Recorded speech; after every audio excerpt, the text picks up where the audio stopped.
Pemirsa, selamat datang di Investa News. Kembali lagi bersama saya Igedia Seretman Dallas yang akan menemani Anda selama beberapa menit ke depan untuk membahas seputar dunia investasi edisi Selasa 20 Desember 2022. Berita pertama pada hari ini, indeks harga saham gabungan terpantau melaju ke zona merah pada Senin. IHSG ditutup turun 0,48% atau 32,5 poin. Sepanjang perdagangan, indeks komposit bergerak pada rentan harian 6.754,09 hingga 6.827,82. Sektor teknologi memimpin pelemahan dengan koreksi 2,04%. Juga sektor barang baku mengalami penurunan 1,64%. Volume saham yang diperdagangkan sebanyak 18,03 miliar saham dengan nilai 10,6 triliun rupiah. Saham teraktif antara lain PT Bank Sentral Asia yang mencatat nilai transaksi 473,74 miliar rupiah. Harga sahamnya pun terapresiasi 0,58%. Kemudian saham PT Bank Mandiri dengan nilai transaksi 439,12 miliar rupiah. Saham BMRI terkoreksi 0,99%. Lalu ada saham PT Telkom Indonesia yang ditransaksikan 389,16 miliar rupiah. Saham Telkom menguat sebesar 1,09%. Saham PT Bank Rakyat Indonesia juga ditransaksikan sebanyak 320,93 miliar rupiah.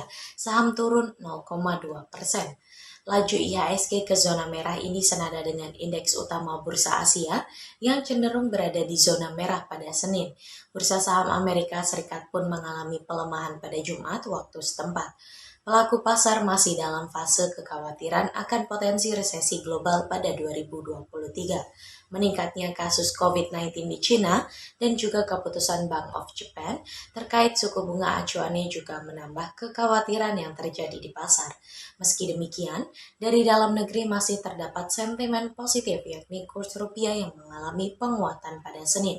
Rupiah ditutup menguat tipis 0,01% atau 1,50 poin ke 15.596,50 rupiah per dolar Amerika Serikat pada akhir perdagangan.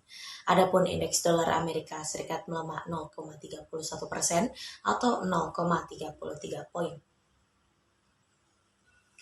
Berita selanjutnya datang dari proyeksi IHSG. Indeks harga saham gabungan melemah 0,48% pada akhir perdagangan Senin.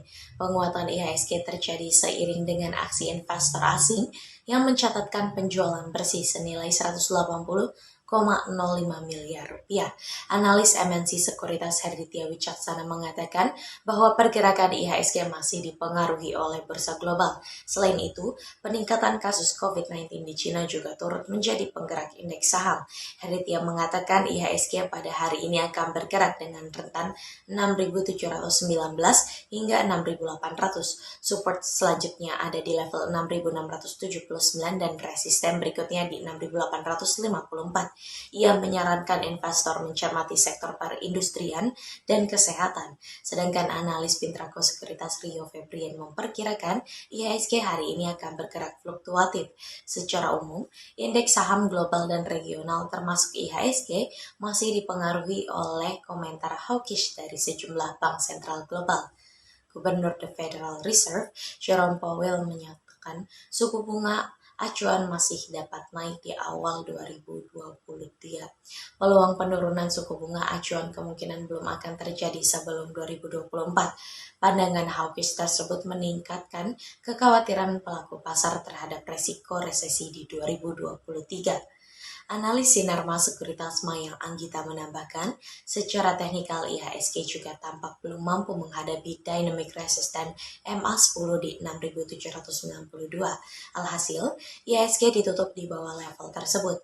Mayang memprediksi IHSG berpotensi melemah menuju trendline jangka panjang di seputaran level 6.700. Area ini diharapkan mampu menopang pergerakan IHSG untuk kemudian rebound dan melanjutkan tren bullish. Mayang mencermati target terdekat IHSG berada di resisten level tertinggi sebelumnya di 6.854, disusul MA20 di sekitar 6.910. Ia memprediksi IHSG akan menguji support di 6.700 dan resisten di 6.854. Rio merekomendasikan saham-saham blue chip terutama di sektor defensif atau yang terindikasi oversold sebagai top picks, di antaranya saham BBCA, BMRI, TWOR, TBIG, ANTM, KLBF, ICBP, dan juga EXG. Beralih pada sektor komoditas, harga emas dunia bergerak menguat pada perdagangan Senin petang. Adanya kekhawatiran akan kondisi global yang menurun dan berpotensi mengakibatkan resesi yang memicu kenaikan permintaan emas global. Pasar lebih mengalihkan investasi aset berisiko ke investasi yang memiliki resiko rendah seperti emas. Adanya harapan pembukaan kembali ekonomi Cina turut menjadi katalis positif harga komoditas kuning tersebut. Pada perdagangan Senin, kontrak emas paling aktif pengiriman Februari di divisi COMEX New York Exchange menguat 0,26% menjadi 1.805,25 US dollar per troy ounce. Sementara itu di pasar spot, harga emas juga menguat 0,29% ke level 1.796,40 US dollar per troy ounce. Adapun indeks dolar Amerika Serikat turun menjadi 103,97. Dari dalam negeri, harga dasar emas 24 karat antam ukuran 1 gram dijual Rp1.007.000, turun Rp1.000 dari posisi sebelumnya. Harga buyback emas antam berada di level Rp904.000 per gram, turun Rp1.000 jika dibandingkan dengan perdagangan sebelumnya.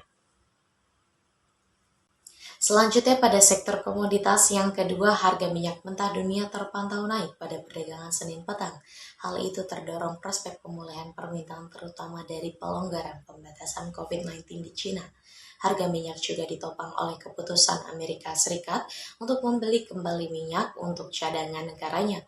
Pada perdagangan Senin, harga minyak West Texas Intermediate untuk pengiriman Februari 2022 menguat 0,03% menjadi 74,47 US dollar per barel di New York Mercantile Exchange. Adapun harga minyak mentah Brent pengiriman Februari juga naik 0,14% ke level 79,15 US dollar per barel di London Ice Futures Exchange. Cina yang merupakan importer minyak mentah terbesar dunia akan melakukan kebijakan akomodatif dalam menghadapi kasus COVID-19 yang masih cukup tinggi ini. Kebijakan Cina yang menghapuskan aturan no COVID akan menghidupkan kembali sektor penerbangannya yang terpuruk semasa pandemi. Sektor ini telah mengalami kenaikan rata-rata permintaan bahan bakar jet sebesar 75% atau hampir 170.000 barel per hari selama 2 pekan terakhir. Sementara itu, pengumuman oleh Departemen Energi Amerika Serikat pekan lalu menyebutkan bahwa mereka akan mulai membeli kembali minyak mentah untuk cadangan minyak strategis Februari tahun depan, juga mendukung prospek harga yang lebih kuat. Berita penutup kita pada pagi hari ini ialah rupiah berpotensi melemah pada perdagangan Selasa. Sikap The Fed yang masih hawkish membuat rupiah bergerak dalam tekanan. The Fed menyatakan akan menaikkan suku bunga acuan setidaknya hingga ke level 5,25% pada tahun depan. Alasannya, inflasi belum mencapai level yang ditargetkan sebesar 2%. Dengan perkembangan ini, kebijakan menaikkan suku bunga acuan masih akan berlanjut. Tutur Ekonom Bank Mandiri, Reni Eka Putri. Kepala Ekonom Bank Permata Joshua Pardede juga mengatakan sikap The Fed memang menjadi sentimen utama di pasar falas. Namun prediksinya sentimen global mulai berkurang. Rupiah diperkirakan akan cenderung sideways pada Selasa 20 Desember seiring dengan berkurangnya sentimen-sentimen global serta volume perdagangan akhir tahun yang cenderung menurun. Joshua memperkirakan rupiah akan bergerak antara 15.550 hingga 15.650 rupiah hari ini. Reni juga memprediksi rupiah akan melemah dan bergerak antara 15.573 hingga 15.648 rupiah. Kurs spot rupiah pada perdagangan Senin menguat 0,06%, sedangkan untuk kurs Cisdor melemah 0,03%. Berita tersebut sekaligus menjadi berita penutup kita pada perjumpaan kali ini. Saya Gadia Sretandalas pamit undur diri, sampai jumpa.